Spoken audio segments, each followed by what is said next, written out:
आज जागतिक महिला दिन।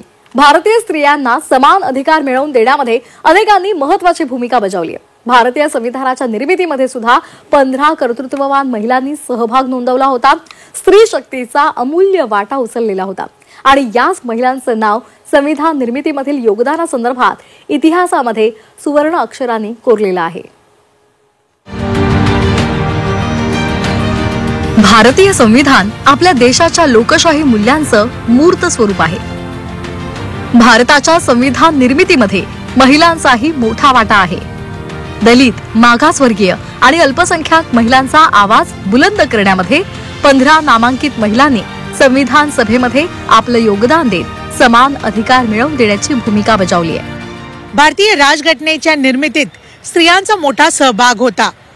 संविधान सभेत 15 महिलांनी महत्त्वाची भूमिका बजावली आणि स्त्रियांना समान अधिकार मिळवून देण्यासाठी संघर्ष केला।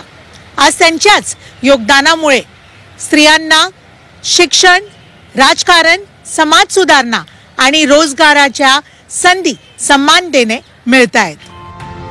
संविधान सभेत 289 सभासदांपैकी 15 महिलांचं योगदान हे उल्लेखनीय असं आहे। त्या काळातली सामाजिक परिस्थिती लक्षात घेतली तर सार्वजनिक आणि राजकीय क्षेत्रामध्ये महिलांचा सहभाग फारच कमी होता। अशा परिस्थितीतही या महिलांनी आपल्या बुद्धिमत्ता, नेतृत्व गुण आणि कणखर भूमिकेनं भारतीय स्त्रियांसाठी उज्ज्वल भविष्याची पायाभरणी केली। भारताच्या संविधान निर्मितीमध्ये योगदान दिलेल्या महिलांमध्ये अम्मू स्वामीनाथन, दक्षायणी वेलायुधन, बेगम एजाज रसूल, दुर्गाबाई देशमुख, हंसा मेहता, कमला चौधरी, लीला रॉय, मालती चौधरी, पूर्णिमा बॅनर्जी, राजकुमारी अमृत कौर, रेणुका रॉय, सरोजिनी नायडू, सुचिता कृपलानी, विजया लक्ष्मी पंडित आणि ॲनी मस्कारे हान्स यांचा समावेश आहे।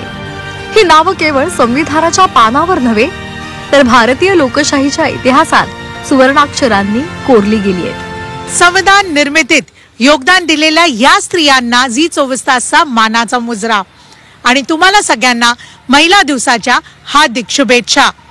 दिल्लीहून व्हिडिओ जर्नलिस्ट गौरव वर्मा बरोबर मी उर्वशी खोना, झी मीडियासाठी।